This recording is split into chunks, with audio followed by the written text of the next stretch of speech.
Isinumite ng mag-asawang Diskaya ang ilang ledger o tala ng mga ibinayad umano nila sa 2 tao nang humarap sila sa komisyong nag-iimbestiga sa mga proyekto kontra baha.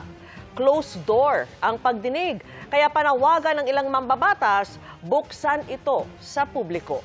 Nakatutok si Joseph Moro. Humarap sa Independent Commission for Infrastructure o ICI ang mag-asawang Pacifico Curly at Sara Diskaya, ang mga kontraktor na umaming nagbibigay ng komisyon sa mga politiko at mga taga-DPWH kapalit ng pag-award sa kanila ng kontrata.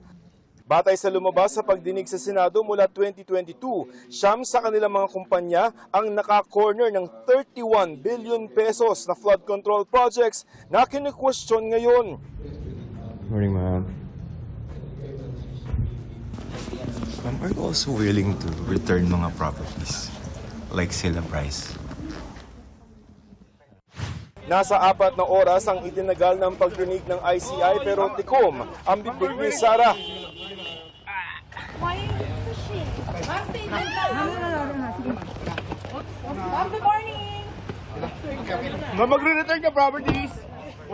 Ayon sa abogado ng mga Diskaya, nag-tell-all umano ang mag-asawa sa ICI. Nag-turnover rin sila ng mga ledger ng umano'y mga ibinayad sa 2 katao na hindi muna nila kinilala. Bukod sa mga nabanggit na nilang mga pangalan sa Senado at sa Kongreso, may idadagdag pa raw silang mga pangalan. We will have a supplemental affidavit, so magdadagdag kami ng mga pangalan doon in due time. Dapat magtugma yung IB contract, number, kung anong araw, anong project yon, sino tumanggap, magkano porsyento. Ganun yun eh. So, kaya nga tell-all na kami. Wala nang atrasan to. May mga information that we have to verify as usual. Because as I mentioned before, kailangan talaga suriin at saka i-review ng mabuti yung mga information na sinishare nila o binibigay nila sa commission.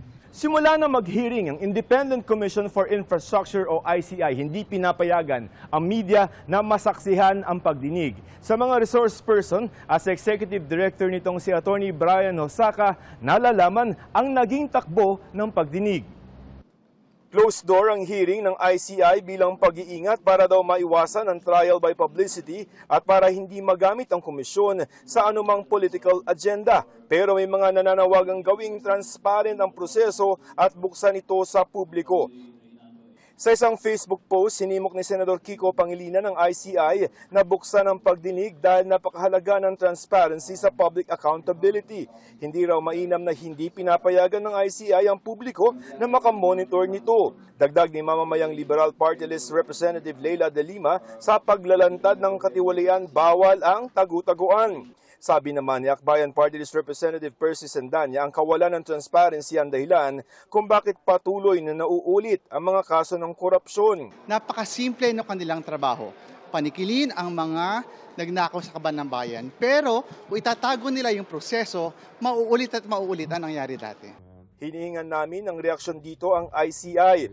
Tugon naman ni Samaniego sa pagsusoli ng mga ari-arian ng mga Diskaya. Wala ho kami isusolim muna kasi na-freeze nga yung account eh. Lahat ng bank accounts nila. Lahat ng bank accounts nila na-freeze ng AMLA. Wala pa kaming wala pa kaming idea diyan. Binababalik ng ICI sa susunod na linggo ang mag-asawa. Para sa GMA Integrated News, Joseph Morong, nakatutok 24 oras.